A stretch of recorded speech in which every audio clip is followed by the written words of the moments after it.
من شر الشيطان اللعين الرجيم. بسم الله الرحمن الرحيم. والسلام على رسول الله سيدنا محمد كاتم النبيين وإمام المرسلين وعلى آله طيبين الطاهرين وأصحابه الأكرمين عدد نعم الله وإفضاله. أستعيذ ذكري قائلا ربي اشرح لي صدري ويسر لي أمري واحلل عقدة من لساني يفقه قولي. أما بعد أمي تغني الله سبحانه وتعالى في كبو جون توروما كبو شيطان توروما شيطان مي جوني نا كنا مغيرا كبو على كاشينه كون كسولي بشير النذير كان آمنة دين أبلاي دي أمي سول سيد الأولين كا أمي سول سيد الآخرين كا شباب منو مدو أردنا كونو olu be doni chemin ka kanu ya amisolaka amisoli ala jenyogo ka amisoli ala terika amisoli soli waliyu ka nyemaka amisoli nabinimo ka laareka amisoli nabinimo foromi la ko dona allah taala fe amisolaka muhammadu na sallallahu alaihi sallallahu alaihi wasallam tanganyi ne ko fe allah taala fe ka bo anga ke wali bela jenina bi anga bi ka darsu anko ko dibi dobi la sarar kono jinya kono alhamdulillah ka ambaloli to dukulu ka ambe min don ambe kuno de ka yode fo jinya wa jinya de klobene la ne bahar be min don mbi kuno de ka nte min don nte kuno ka ma fo ko mba be don ma fo nkilinya be kala ngonde be min don ne be kuno de ka ngo wuli baliti soro ala mati soro ala mi bo wuli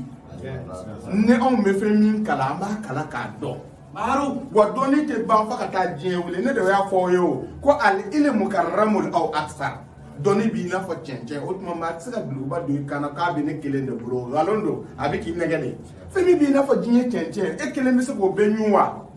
obi kele kuna wa iba kala kata da yoro mi na ita bana yoro na do ta da no yoro nai na chobi nyonda no munde akechoko aketuma anye don ani kason ka ke ay men fam go sobe de kala saram bara kama kama sorala ibi to dan kechugo ketuma anye don akeli fanga akuraji kuraji be chemina ni ba do katema ka bi dan mi ba do katema ka obi dan mi ba ka kechugo la katema ko bi dan baro be ni boye ka fo je kalando nyana wa darsu tebeni la dimanche tebeni la masaka darsu ke parce que an kun bolo digilo do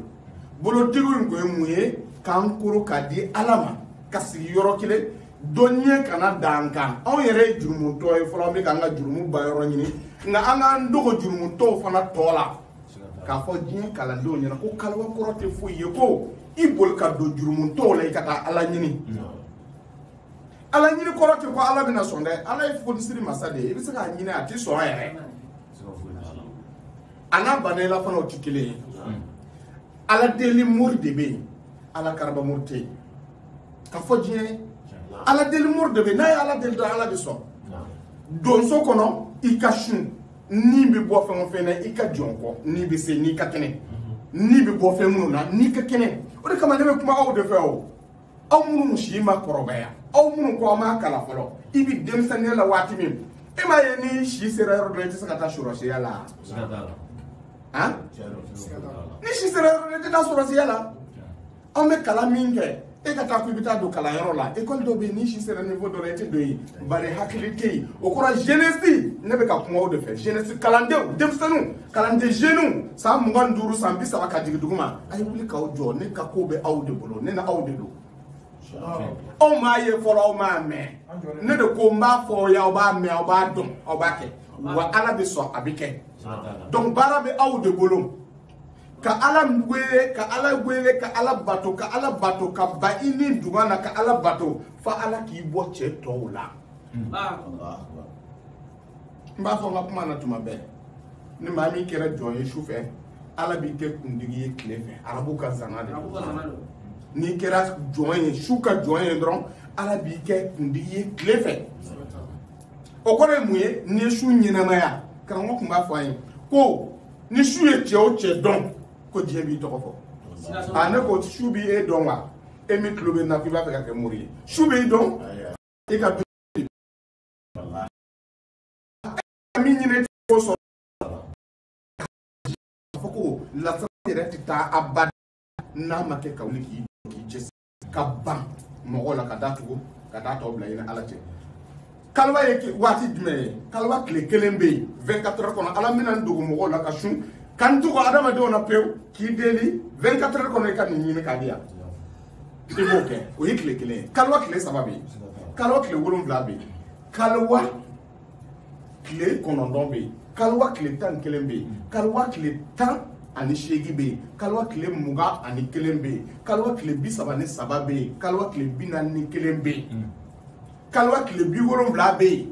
kalwa kle bi konondon be kalwa kle kemene tan kelembe kalwa kle keme saba ni tan sababe kalwa sangele dafani be dawro fuluko keme saba ni bi wora kle keme saba ani kle bi wora mega mi fo e ton bo temena muno ye ninge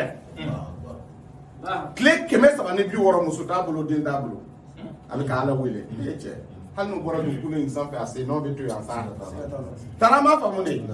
man ma fe ndamandama e wali juye fe ndamandama e boye fe ndamandama e kane ta takata sanga dotama ne ka kuma no ay la me kwa ni na fanga gogo jugo ya naga do darso kono dobe ala ya kanu ka ta ingla ka dama o wali yu chama kuma fa ya ina fa Muhammad bin Abdullah Shuadu nun temena chomi dankantiru de do moka wali diya sa uma nyini uma wurdike ka soro uma kalwa boke ka soro ala ka jon kanunu de do avec moi infamu ale na nyona chama Sheikh na hamawla nu uma kalwa ke ka soro uma wurdike ka soro uma foi ke ka soro ala yo kanu ka duma avec moi infamu una nyona chama almami gijo ala ka hinala ka wali duye ku yejime aye glogi de boka daka nyini donc ne ka kuma be munga ni ala mi ka dama on ko ala de akanu ka dama on ala mi kanu na ka dima on pourquoi ete glogi boka daka nyini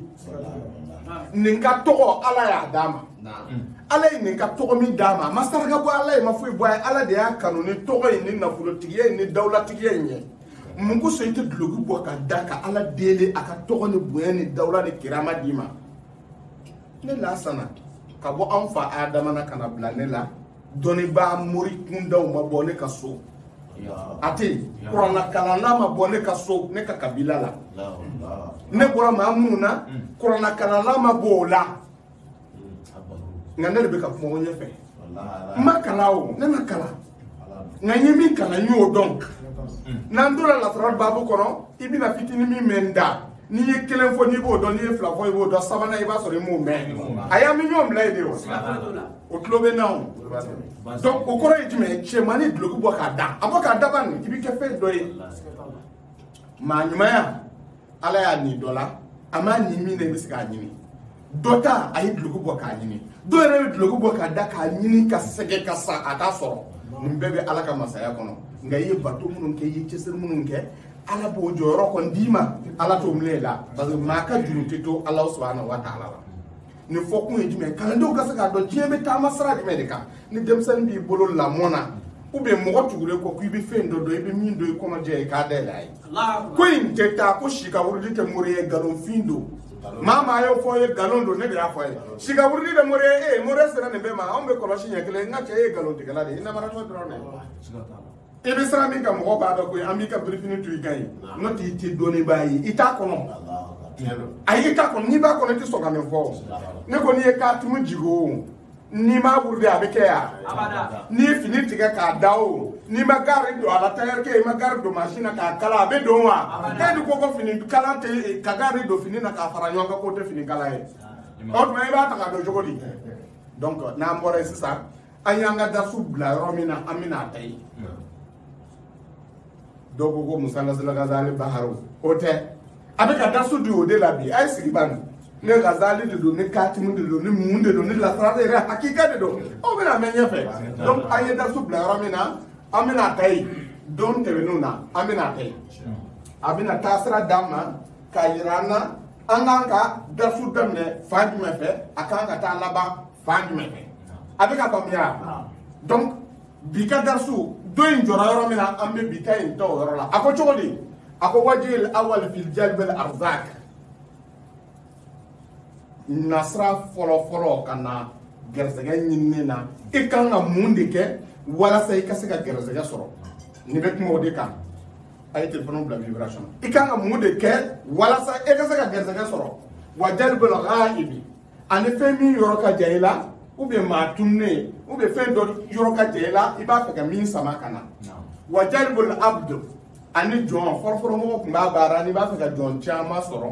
ka fara i yɛrɛ kan pour que i ka masaya ka sinsin o kɔrɔ ye mun de ye bi n'i b'a fɛ ka jama sɔrɔ ka kɛ masakɛ ye i ka masaya kɔnɔ i bɛ ka masaya de ɲini i bɛ ka dɔnni yɛrɛ jama de ɲini i bɛ ka tɔgɔtigiya jama de ɲini i b'a fɛ ka kɛ star ye kuma kɔrɔ y'o de ye parce que anw ka bi 2021 anw ka denmisɛnninw bi o b'o de mɛn ni maa min b'a fɛ ka kɛ star ye tara an b'a faamu de staraya de ka di i ye diɲɛ bɛ ka kulu n'i tɔgɔ ye n'i b'a fɛ k'o ɲini ala fɛ ko o bɛ nin kɔnɔ wa tajilibu kullu shay'in ani ka diɲɛ hɛrɛ bɛɛ lajɛlen sama k'a s'i ma wal ismu munasibu ala tɔgɔ min n'olu ko ninnu bɛ taa min ɲɔgɔn na lizalika n'u ye o ye ala tɔgɔ jumɛn ye i bɛna Allahu hayyul qayyum fatahu razaq muhitu jami'u i b'a fɛ ka kɛ star ye i b'a fɛ ka kɛ tɔgɔtigi ye i b'a fɛ ka kɛ nafolotigi ye i b'a fɛ ka kɛ dawulatigi ye i b'a fɛ ka kɛ jamatigi ye i b'a fɛ ka kɛ bonyatigi ye i bɛna nin de ta le jalbu ka hɛrɛ ɲini k'a ɲɛsin yɛrɛ ma n'i ye nin ta i bɛna kɛ cogo di nin taalen kɔfɛ i bɛ sɔrɔ ka na i ka mako in de sɛbɛn mako in i bɛna mako in de sɛbɛn n'i ye mako in sɛbɛn ni adadu tali b'i bolo i b'a sɛbɛn Allahu hayyul qayyum fatahu razaq muhitu jami'u n'i y'o sɛbɛn sisan i bɛ sɔrɔ ka rabbi habli kɛza i n'a fɔ n y'a d'aw ma cogo min k'i ka mako bɛɛ lajɛlen sɛbɛn k'a fɔ kalandenw ye ni arabu kan ma nɔgɔ i bolo ka kuma kan k'a ma dɛsɛ karamɔgɔ dɔ fɛ k'a ka lettre sɛbɛn i ye i b'a fɔ lettre na o ko a fɔ n tigi ala a b'a sɛbɛn n so nafolo la ala diɲɛ karaba k'a di ne ma cɛw karaba n ye musow karaba n ye jama di yan i ka dawula di yan i ka n fara nafolotigiw kan n'i ye n so nafolo in na kana sɔn wari in ka ban dɛ a fɔ a ye k'a ka lettre in sɛbɛn i ye n'a y'a sɛbɛn ka taa ban pewu i bɛna kun jamura yasun fara a kan i taalen i ka so kɔnɔ i b'a hindi bɔ n'a bɛrɛ min ma o de y'i ka muradu ye muradu bɔ ka gɛlɛn minnu bolo aw ka baara kɛ n'a ye nin cogo in na a bɛ ka faamuya donc n'i ye Allahu hayyul qayyum fatahu razaq muhitu jami'u ta a ko le jalbu jalbu kɔfɛ dun a ko Allahu hayyul qayyum muqsitul mani'u lil mani'i balontana dɔ bolila ka s'i ma a mɔgɔ dɔ bɛ yen a k'a fɔ ka balon don ou bien jamakulu fila bɛ ɲɔgɔn na o kan ka match tan balontan de bɛ dimanche don dɔw kan ka jouer groupe dɔ t'a fɛ dɔ ka gagner olu ko ninnu ye balili de ye muso bɛ yen e b'a fɛ i t'a fɛ a ka furu ni e tɛ ni ma sara na tugu ɲɛ dɔ bɛ taa n'a ye parce que wari tɛ i kun ne bɛ kuma aw de fɛ ne tɛ kuma setigiw fɛ n bɛ kuma aw de fɛ dɔrɔmɛ t'i kun kalanden muso in kana tile la i b'a baara maa si tɛ se k'a ta ni e tɛ parce que i bɛna ka ko bali quoi a bɛ faamuya ka ko bali mais ko bali k'a fɔ kalandenw ɲɛna fɔ kuma ka jɛya de ko bali ye fila de ye ko min ma kɛ fɔlɔ o de bɛ bali n'i y'a mɛn k'a bali o n k'a ma kɛ de n'o tɛ min kɛlen da nana n'i taara fo i bɛ t'o bali o bɛ t'i minɛ yen dɛ c'est à dire i sɔn min na i kan ka kɛlɛ dɔ bolo yan'a k'i kɛlɛ e bɛ se k'a bali a ti kɛlɛ i sɔn min na ko dɔ kan ka kɛ ko in kɛlɛ tɛ arranger fiyewu i b'a kɛ c'est à dire a ka ca quoi a ta jama ka ca kojugu ɔ jamu ye jumɛn de ye o de ye n'i b'a fɛ ka ko dɔ kɛli bali ko min ma kɛ fɔlɔ voilà dɔ ko k'a bɛna taa dugu la a ka duguta in tɛ arranger quoi e tɛ kuma fɛ o i bɛna taa Allahu hayyul qayyum muqsitul mani i b'o hindi bɔ arabi imna fulana bun fulanati an hadha safar taw'an wa karhan bihaqqi iblisa fir'auna fitnatun ne y'a d'aw ma ka tɛmɛ a tɛ yɛlɛma o min dira aw ma yen dɛ o de bɛ développer ka taa fo ka taa s'a dan don o don i bɛna sɔrɔ min tɛmɛna e mako b'ale la ka na fara nin kan a bɛ ka faamuya donc il sort kana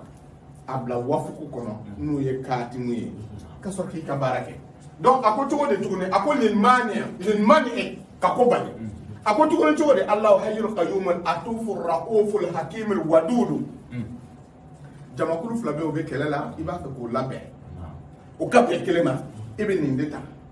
ka kanu do o dusukuna o yere dusukuna chene muzobe ka kanu do o dusukuna bara yoro la do mamandi patron ya ba fe ka agye na bolla kasima ibe ni ta ka jige ka timu kono ka kanu do patron abika famia masake yere teriye ate makonye ye aba fe ki mabo ayere la ibe ni bara ka masake yi kanu do ala ite yodo be na farale la bi na ne makosaye bolo ebi ninta ka bara ode Allah hayyul qayyum atuful rauful hakim wadud ebi so da muradu farawka ibn ablakat mu kono hakilla be ka fam akoto de ko be bara mun kama lil mahabba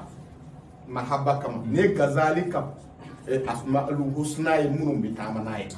ngaka fo kala ndo nyana gazali konna na ne ya fo ka teme ne ka kuma ka ati yelema naka diye ibe Allahu dronta ismul jalala Allahu parce que ismun nu gazal ko fa asmaul husna kanala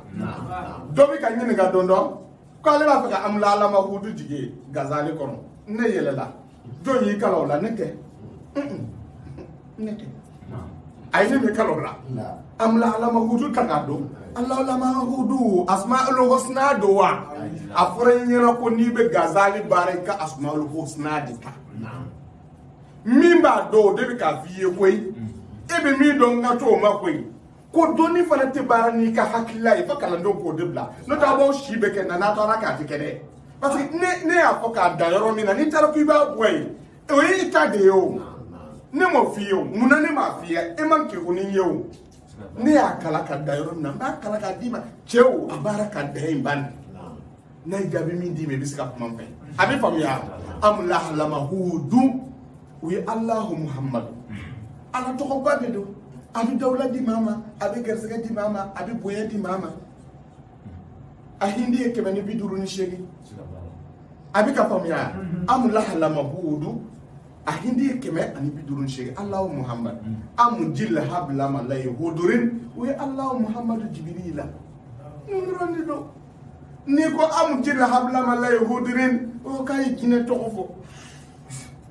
ala jinewa Muhammadu wa kulewa Jibril jinewa na chebi bagama muna chewe iti ta kalawa ta kalaban ne ko ala de anakira ni Jibril o kele ka yoro be mi kele dola o kele ka yoro be mi toroba kono wa femba kono mi be na ala bla jona ngane ko de am jil habla malay hudrin abika famia ayta goban Allahu hurufu be ba kono Muhammadu harfu nani ba kono Jibril harfu nani ba kono ni am jil habla man la yahudri ni yoro Allah ni Muhammadu ni Jibril de be o de la sararage toba fo to mina on da fo de jalo num ba da fu de to lo Allah Muhammadu Jibril ne ba fo am jil habla man la yahudri wa am jil habla man la yahudri de kadi alay kateme Allah Muhammadu Jibril ka mais Allah Muhammadu Jibril fo le baraji de kabbo kateme am jil habla man la yahudri ka Allahu akbar darama fa mu de ala to be tandi masalan ka misali dawma sirrun masalan sirrun jindo kono sasa ka qur'an haya dota ina fa mina mun fo fa fatana alaihim abwaaba kulli shay'in masalan fa fatana alaihim abwaaba kulli shay'in anyo ke misali o misali sasa ni mami yota ibi ko wurdi ani mami ko am la halamahu daidashin tasin min kun fayakun ubi am ahanazation ni ye ni fen fla fo ni fen fla be bita fen kilende dima nga min ko fa fatana alaihim abwaaba kulli shay'in ni bi ko wurdi abe bita adadu kelo de dima ni bi ko wurdi ibi baraji min soro mi be ka am la halamu daidasi wurdi oto baraji soro nga ala ka tel ka wofle am la halama hude de ci tigila ka teme eka abi ka min fama korona hayan dama barale ni ala to yi akateli abi se ka ke nga bi ko baraji de dima ika ala bato kono ka soro amakeni o mako glay ala to do be ka fo kala ndew nyana na bi bara kala mo ba fi kana wurde shufe bara jiye be ba fi ko shufe la de musa jawe nga ala to do be ni dibi do na kana ke waliyu de ba bara dibila shuma nako ete wali juye ma wele ma nyin ga ala ti jafe ki ye ne nyora de ete nyimange ba nyimange bari ebita utako wurde shufe mumina neema waliyu ka ala jarabi de bina boyika ebe to ala to la dro bi cheka ti shora ko nay ebe boyite ba ala tuno ebe ake pile fedi doni kala le de be mo boni oni kama ne nga dasu dele ka fo jiebe o mama ba fe kala sarar kala e kana durratul asrar al awliyaika aw da nga photo ta kata yerge rezo ka ka bita wa te ma wele aw ka tabulo mi amode fie ni ba fe ka chien kala chefle koro yele ma chota la abi ka famia donc ka fo jiebe beni ka donta de dum kalam le kono fe do ba kono ni se ka video fle to ye ay boromi ke blada na o baba do fayda mi ba na o ba do ni ya ye nzo na kan foye bare o bi kalam do de kono ne ka doni ne ta ka to bolo nya di mo do man ko fe ba do masana e fi abi ka famia donc ala to ko be kama ni srain de ni be ala to ko bara to ko do be wuluti so chufe fo ni waluye ya ke chufe ala jarabi nun de be waliyu la balo ahon ala jo yere ala jarabi te foi kala o di ka dai o ko ko ala ja abi kan yewu abi kan yewu ka sayin dogo bi ja ala nyabe naw o yam la ka ta datu ala nyaba naw me wo ye waliyu ko de ma ko bandi de non abi ka famia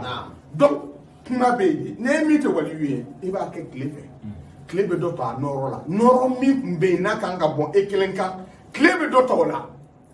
kle yele mi be klebe do bo ala to noro la ibolo ibi ka gerze ga soro ka soro ala jarabi shi manema ni noro buyene kan ala bi teste kala je ima ko do be mo soro do abina fi ko ya ala jarabi do ay wali junnu do la je o be sawati be ba soro dengle de toraka de umbela besara wal mo ma de re soro fiyo ka soro yi deli ala deli dew na mo yo kera kabila boye ngale re ala ma dama fiyo ala jarabi do wa ma yima do donc makame jarabi ka bon ko jumu ne ko ba sara tama ne ma shoma tijanta baro bo ay wa ndada jonde de kumbe kamle kata di wara bo ma wara wa hadi o ta ala jarabi ya ay no ta ay munga ay do ka warde duma amme boy na bore sa ako o yima habai ako allah hayyul qayyum fatawur razaka lil fatih al arzak ebe gerzaga ni ebe ni ta ibani gerzaga ta nyonfe wa tawliyatul wilaya iba fika ma wile kana kala deli waliyu ka se ka soro ibro abika famia allah hayyul qayyum waliyul qa'im ibo deta je pense que détail mi directement abika famia wal taraddu wal dafu wal nazaa wal khalaq ka ko lasi ka ko bali ka ko nyoni ka gen kako gen ka halakilike nga foye ngwa e marfo soso na e marfa nu soso kana chiwo ali sabali afle koro na ni mi yebo shi sama ima kuma ka logi boy kana ima kuma na ko be kursi bola ti aji kana so ko kursi boy la achala ki bo mi misla ba o kiptu okay donc ni achala abina famu ka do ka boka kuma fa ka kursi do boy la on ngana ma so ron na ibu shi sama bo nche atwakata donc oye niye wa ismul munasib ala to lizalika ala to minu bitama o de allah hayyul qayyum muntakimul muzillu na ya fo e chumi toujours gazala naka divi muzillu dronta muzillu rabbi if ali keza katabla dana kun jamra yasun matasun abika famia ni muntakimu de do ibina ni iblisa fir'auna fitnatun ulu de bita paraka ko min ya fo yumi ka so ka filikati ko no ka bara donc oyeni ni ala to fon feta asmaul husna kelen ka soro la o jabe asmaul husna sabaka soro la o jabe asmaul husna konondo ka soro la o jabe mais adaye konondo de ka bo kelen na fa konondo o kana nyino yoroko ne asmaul husna ta ka do kono cogo n'a sera kono do ma kana tɛmɛ o kan